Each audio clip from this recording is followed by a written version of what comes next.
welcome to The Olive Tree with me, Julia Fisher, the programme from Israel featuring the stories of Jewish and Arab believers who live there.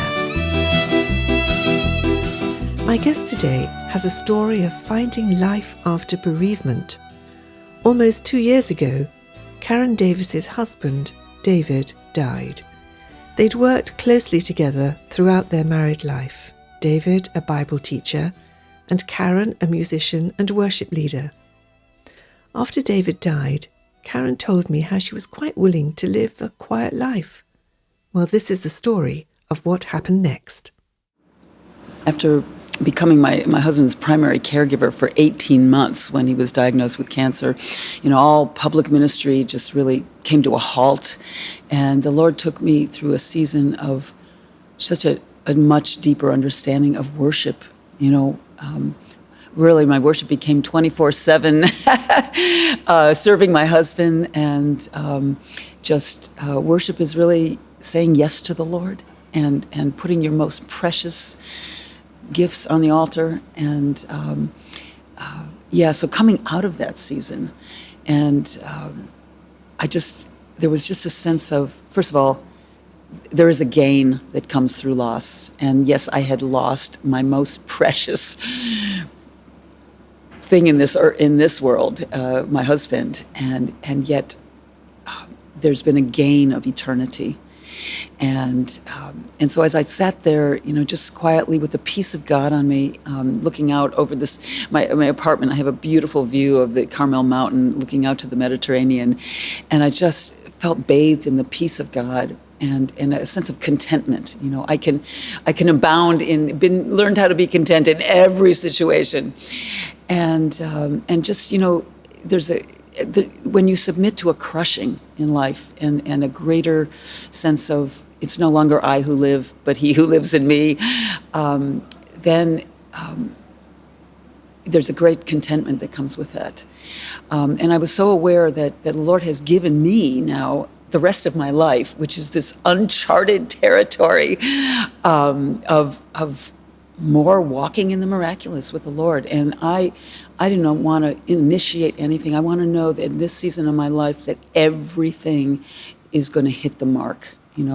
I have a message that's burning in me that's called arrows in the hand of a warrior.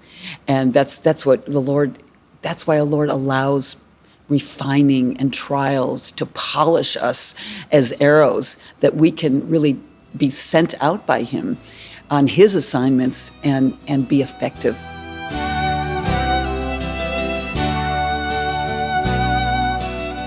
You received an invitation quite by surprise. Yeah, so I said to the Lord, I don't need to travel anymore. I don't need to do anything. I've been all over the world with my husband, but the greatest joy is to worship Him on top of Mount Carmel. I don't need to make another CD, and so just out of that place of contentment, suddenly the Lord brought into my path a lady from Taiwan who was about to launch a brand new house of prayer in Taiwan, in the tallest building in Taiwan. And she said, "Why don't you come over and help us?" Because my main focus now here on Carmel is really to develop the Kehilat Carmel congregation as a house of prayer, and we are being linked really in this season to the global prayer movement. And so my oversight, is I'm just burning for connecting with people with houses of prayer. So I really felt a yes in my spirit that this was the Lord calling me to go. And so I said yes, and it unfolded into just a convergence of a dance team that flew in from Singapore and a worship team that had done worship watches with us on Carmel that were in Taiwan. It was a coming together and really for intercession, for seeing the warrior bride arise in Asia, in the Chinese-speaking world. You came back home via Hong Kong, and there was another surprise encounter there. Yes. Yeah, I was routing through Hong Kong, and my husband and I had, over the years, had a really beautiful relationship with a church called 611 Bread of Life that, and we hadn't been there in a long time, so I wanted to reconnect with them. And since that time, they have mushroomed into just about a mega church, and in interwoven with Jewish roots in just one of the most balanced, healthy expressions that I've seen anywhere, and moving in the power of the Spirit. And so they asked me to minister, to share, to speak, and to lead worship, and it was just incredible joy.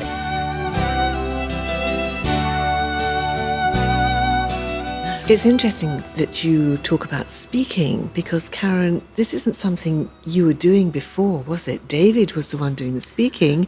You were the musician. You were the one leading worship. But now that's all changed. Yeah, the Lord, the Lord surprises us with things. When my husband and I were married for 30 years, and of just the most incredible life together of team ministry, really. And we used to speak of ourselves as the marriage of the word and worship, as you just described. And I felt so much that the message that I was carrying was communicated through the music, through my worship leading, through just the example of being abandoned before the Lord in ministry, and helping people come into that kind of encounter with the Lord.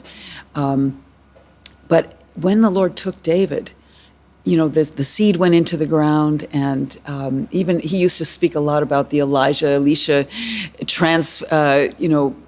the transgenerational and the double portion that Elisha picked up. When he passed, when the Lord took Elijah, there was a double portion that was a mantle that was there to be picked up by the Elisha generation. So myself, I see this, when that seed went down, when we buried my husband, there was an anointing released over our whole congregation, over our next level of leadership, the next generation, and myself as well, and I really began to be quickened to speak. And I became very aware that the marriage of the word and worship was in me, and that I would carry it forth. I feel a real charge from the Lord to carry forth our legacy and the message of the Spirit and power of Elijah. And part of that, too, is encouraging others in worship. Yes. And you and David, years ago, started here in Haifa with a drug rehabilitation center, Beit Nitzachon, the House of Victory. Mm-hmm. And there's a man there at the moment who has come across your path in a particular way. Yes. The congregation was birthed in our rehab center. So in a very real way, House of Victory continues to be like the heartbeat. And we've had a mandate from Isaiah 58, 7 and 8, that talks about that we would bring into our house the hungry, feed the hungry, and clothe the naked, and bring the poor into our house. And so this continues to be part of the restoration of worship that the Lord's called to us to. On the top of Mount Carmel in our sanctuary, we have the 12 stones representing really the story of Elijah, how he repaired and it says he healed the altar of worship that was torn down. And so for us, when we see those 12 stones, we really understand them as the living stones that God is restoring in this hour. And yes, we have some wonderful men who God is restoring in the House of Victory. And one of them in particular really touches my heart because of the ministry the Lord's called me into. And his name is David. He was made Aliyah back in the 90s from Georgia, the former Soviet Union. And he really made Aliyah because he was under tremendous pressure as a child prodigy violinist, and couldn't bear the pressures of that world anymore, and had said, I will never play the violin again. Didn't even want to speak to his mother, who forced him to play the violin. Felt like his childhood was stolen. He was forced to play 6 hours a day when everyone was out. I hear this a lot from people from that who are that gifted. Anyway, he became a heroin addict on the streets of Tel Aviv. And through a series of the mercy of God, he found his way to the House of Victory. And he has found his way to salvation in Yeshua. And he began to pick up the acoustic guitar and the bass guitar and played some piano and playing in the House of Victory. And one day, I invited him to start playing with me in our House of Prayer worship watches. And I said to him, well, we have a little violin that somebody actually donated to the congregation. I said, well, so David, do you want to play acoustic? You want to play bass? You want to play violin? And he said, oh, I'll play acoustic. I said, why don't you try the violin?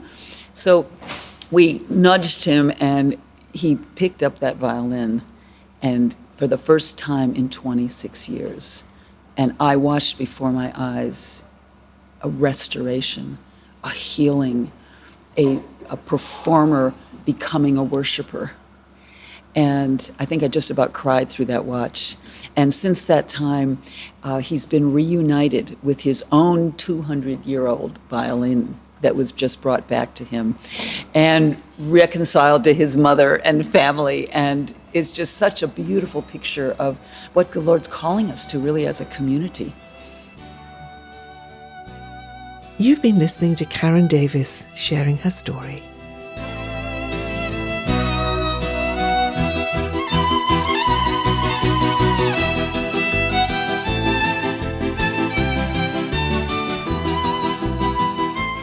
The Olive Tree Reconciliation Fund is a Christian charity based in the UK that supports the needs of both Jewish believers and Arab or Palestinian Christians living in Israel and the wider Middle East. If you'd like to know more about our work through our bi-monthly newsletter, including news about our upcoming tours, please either visit our website www.olivetreefund.org or write to me, Julia Fisher, OTRF, PO Box 402, Billingshurst, RH14 4BQ in the UK. Meanwhile, join me at the same time next week for another story from the Olive Tree. Until then, goodbye.